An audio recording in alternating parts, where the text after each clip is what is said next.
Good morning, dear students. Today, inshallah, we're going to start lesson 3 in unit 5. In this lesson, we are going to talk about the nerve impulse. In the previous lessons, we have learned about the structure of the nerve cell and how it's the building unit of the central nervous system. Nerve impulse. First, we have to know what's the meaning of nerve impulse. Nerve impulse, it's a messenger. It's a message that is transmitted through the nerves from الsensory organs اللي هي receptors بتاعتنا.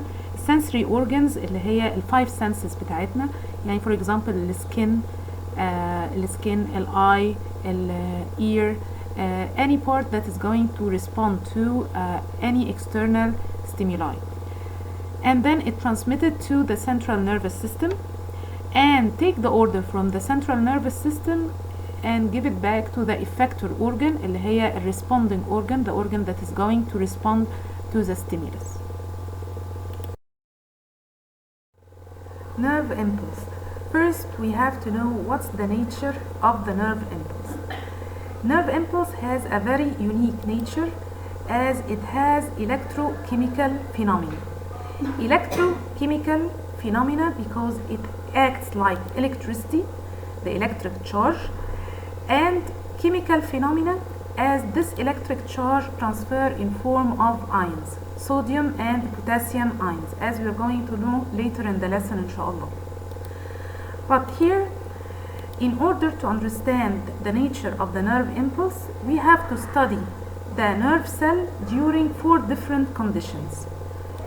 The first condition, when the nerve cell is at rest.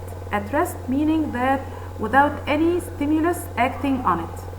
The second, what happens to the nerve cell when a stimulus acts on it or when there is outer stimulation act on it.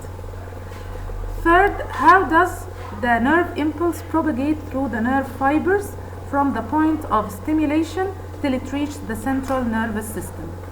And finally, how does it return back to its original state before the stimulus.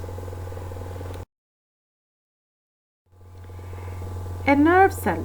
This is the nerve cell. This is the picture of the nerve cell. As we know, it consists of the cell body and the axon. Here inside we are going to talk about the nerve cell at rest. Nerve cell at rest, the axon, we are going to take a small part of the axon here and we're going to draw it beside. This is the cell membrane of the axon. This is outside the axon and this is what's inside the axon. We will find that outside the axon we have ions of different elements, and inside the axon we have also ions of different elements. We are going to talk about these 4 elements. Sodium ion represented in blue color, potassium ion represented in red color, and chlorine ion represented in green color, protein molecules represented in yellow color. We will find that outside the cell membrane of the axon we will find larger number of sodium ion more than present inside the cell, and we will find potassium ion inside the cell much more than outside the cell. Inside the cell we have negative ion, which is the chlorine ion with large numbers, and large molecules of protein with negative charge. As a result, we will find that the net charge outside the cell is going to be positive charge as the number of sodium ions are larger outside, and inside the cell the net charge we will have negative ion as the number of negative charge much more than the number of the positive ions, which is the potassium ion. This difference in electric charge we call it electric potential difference. Here in this case we will find that the outer side of the nerve cell is always carrying positive charge and the inner side of the cell membrane always carrying negative charge. If we imagine كده, for example, to bring a voltmeter and join it between across the 2 sections or the 2 sides of the cell membrane, we will find that we will have a potential difference between the 2 sides equals negative 70 millivolt. This is the cell membrane in state of rest when there is no stimulus affecting it. In this case, we are called the cell in state of polarization. The nerve cell at rest, we have something called sodium-potassium pump. Naturally, we have gates in the cell membrane. We have sodium gates and potassium ion gates. At rest عندنا الصوديوم السيل membrane بتبقى permeable much more to the sodium, so we have the sodium ion transfer from inside the cell to outside the cell, and the potassium ion transfer from outside the cell to inside the cell through gates. We call these gates sodium-potassium pump. When a nerve cell is not conducting any impulse, the sodium ions are actively transported outside and the potassium ions are transported inside the cell. This system by which sodium ions and potassium ions are actively transported simultaneously is called sodium-potassium pump. And why we call actively transported? Because it's going to transfer from lower concentration to higher concentration, meaning that the sodium ions which present inside the cell with small concentration are going to transfer outside the cell which has high concentration. That's why we say it's going to transport actively, meaning by active transport.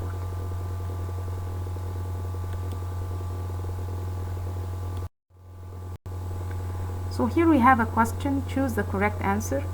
If you knew that the large sized simple of ion expresses the higher concentration, while the small sized simple of the ion express the lower concentration, which of the following figure represent the membrane of nerve fiber at rest state? We have learned that at rest state we have the sodium ions outside the cell is much more than inside the cell, and the potassium ions inside the cell are much more than outside the cell. How are we going to decide which is the outer side of the cell membrane and which is the inner side? We have learned that the outer side of the cell membrane is always carrying positive charge, and the inner side is always carrying negative charge.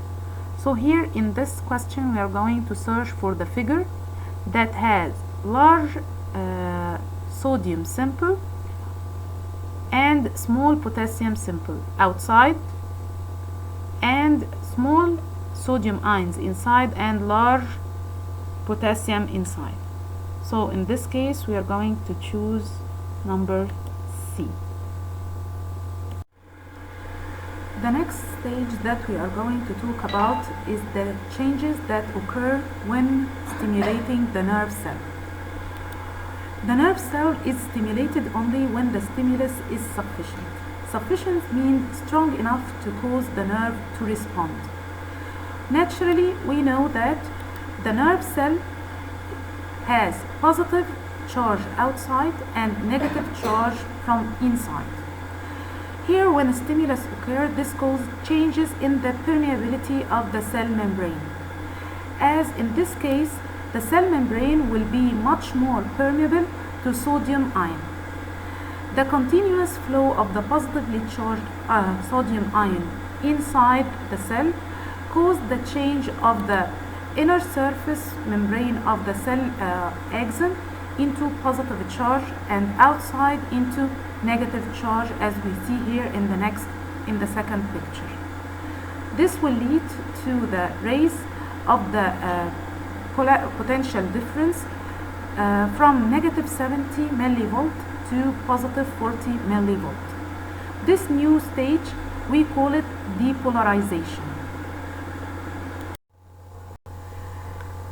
Now we are going to talk about what happens in order for the nerve impulse to transfer from the point of stimulation through the nerve fiber.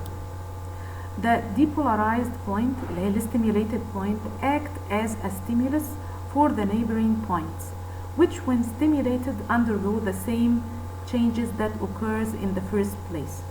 This process is repeated along the nerve fiber till it reaches the end of the nerve fiber. Here in this picture, we have in picture number 1, here the state of the nerve cell in state of rest, meaning that we have positive charge outside the cell and negative charge inside the cell. When a stimulus occurs, as in picture number 2, the permeability of the cell membrane will change and cause the passage of large number of sodium ions inside, leading to the change of the electric charge inside from negative to positive and outside from positive into negative.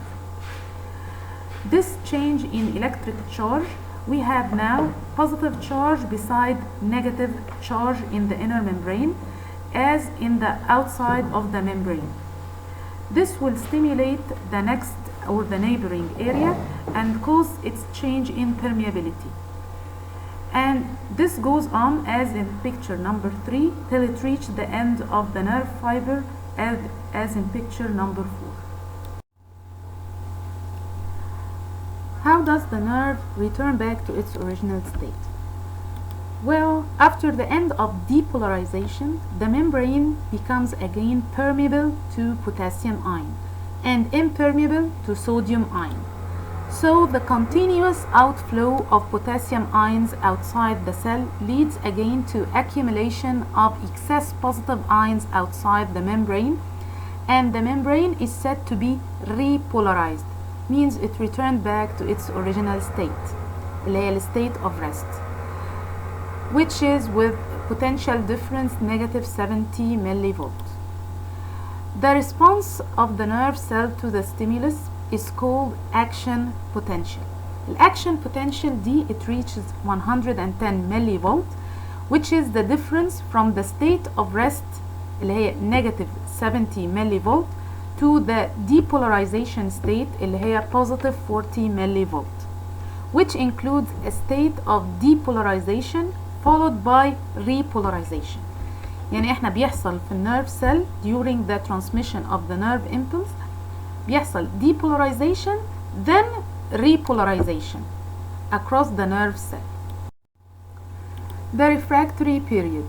The refractory period is a very short period of time that the nerve fiber takes from being depolarized to return back to its original state اللي هي polarized membrane as in the picture below.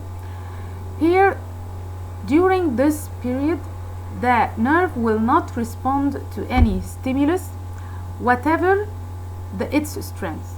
يعني مهما كان the strength of the stimulus strong, if it occurred during the refractory period, we will not feel it, or our body will not respond to it. It's not going to respond to it. This graph is going to explain what happens during the stimulation of the nerve. Here, this is the case of the state of rest of the nerve cell, negative 70 millivolt. And when stimulus occurs at this point, the potential difference is going to change to reach its maximum, the action potential, okay, when the permeability of the cell membrane changes, leading to the entrance of large amount of sodium ions inside the cell, okay, and then the repolarization process when the stimulus start to transfer to other parts of the nerve. So this position is going to repolarize again, and in this case we are going to reach something called refractory period. In the refractory period, we say that it's in state of increase in repolarization. It may reach negative 80, for example, millivolt. This is what we call refractory period. During this period, the nerve is not going to respond to any stimulus, and then it's going to return back to the resting state. We have here a question. Choose the correct answer. Which of the following figures express the passage of nerve impulse through the nerve fiber? Here in number A, we have here the potassium ion entering and the sodium ion going outside. In this one, the potassium ion going outside and the sodium ion is getting inside. Here, the sodium outside and potassium inside, and this is the direction of the stimulus. Sodium inside and potassium outside. Right. Passage of nerve impulse through the nerve fiber. So we have to find the figure that we have depolarization and repolarization process in it. Here in this case it says that the sodium gets out of the cell and the potassium gets inside, and this is wrong because during the nerve impulse large amount of sodium ions are going to enter inside the cell. So we have to choose a picture that shows that the sodium enters inside the cell. So we have B or D. Right. Here in this case, when the sodium enters inside the cell, it's going to cause nerve impulse, meaning that we're going to have negative charge outside and positive charge inside. Here it's making positive charge outside and negative charge inside, and here we have a stimulus and here we have a stimulus, so this is wrong. So we have to choose B. Properties of nerve impulse. We are going to talk about the properties of the nerve impulse. Nerve impulse has two properties. First one is the speed of the nerve impulse. We have learned before that we have two types of neurons: myelinated nerve fiber, which is covered with myelin sheath, and non-myelinated neurons or nerve fibers, which is non-myelinated, is not covered with a myelin sheath. The speed of the nerve impulse through the nerve fiber, it depends on the diameter of the nerve fiber. As the diameter increases, the speed of the nerve impulse increases. So we have here in the myelinated sheath, myelinated nerve fiber, the speed reaches 140 meters per second as it has greater diameter. And in the non-myelinated nerve fiber, the speed reaches 12 meters per second only. The second property for the nerve impulse is the all or none law. All or none law, it means that the nerve responds maximally or doesn't respond at all. Meaning that when there is a sufficient stimulus it produces a maximum response. Generation of nerve impulse, after which the response does not increase whatever the stimulus strength increases. And weak stimuli are insufficient to produce a nerve impulse. Meaning that if we have a strong stimulus, sufficient stimulus it's going to give us a response. And if the stimulus is very weak, lower than certain level, the nerve will not respond to it. As represented in this graph, we have here the first graph that represents the strength of the response, and in the second one we have here the strength of the stimulus. As you can see in the beginning, when the stimulus is weak, below the threshold, there is no response in the nerve fiber. And when the stimulus increases above the threshold, we will have full response. And however we increase the strength of the stimulus, the response does not increase. So it's maximum or none. Let's now answer this question. Choose the correct answer. The fast propagation of nerve impulse occurs when the membrane of the nerve fiber is myelinated and has large diameter, myelinated and has small diameter, non-myelinated and has large diameter, while a non-myelinated and has small diameter. According to our studies, we said that the nerve impulse, the speed of the nerve impulse, it's related to the diameter of the nerve fiber itself. When the diameter increases, the nerve fiber speed, the nerve impulse increases. Here we have myelinated and has large diameter, so the answer will be number A. The synapse. We have learned before about the synapse that it's the connection between the neuron and the next one. Here we're going to learn how does the nerve impulse transfer from one neuron to another. The synapse is the area, as we said, it's the site between the terminal branches of the axon of one neuron and the dendrite of the next neuron. We have three types of synapse. The first is between neuron and neuron. The second, synapse between a neuron and a muscle fiber. Third is the synapse between a neuron and gland cell. Let's now talk about the structure of synapse. هنا عندنا, as we said, the synapse دي is the site between the neuron terminals and the dendrites of the next neuron. Here we have the axon in the first picture. We have here at the base في عندنا the synaptic knot and presynaptic membrane. Inside of it we have a vesicle filled with neurotransmitters. Neurotransmitters, these are chemical substances that we're going to talk about. They have a very important role in the transmission of the nerve impulse. Below it we have the dendrites of the next neuron. We have the postsynaptic membrane.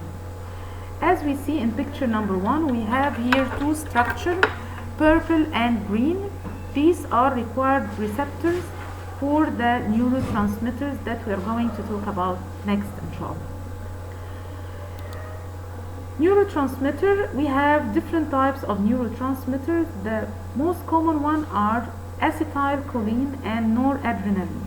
These are hormones. They are chemical substances that have an important role in the nerve impulse transmission. In the second picture here we have when the nerve impulse reaches the end of the nerve neuron. Here we have the vesicle that is filled with neurotransmitters is going to be opened or ruptured by the effect of calcium ions that are going to enter through specific gates present inside the presynaptic membrane. It's going to make it burst and release its neurotransmitter into the cleft. The cleft, which is the space between the nerve ending and the next neuron. These transmitters are going to bind to the receptor اللي هي purple and green color and is going to transmit the nerve impulse to the next neuron. We will see it in the next video.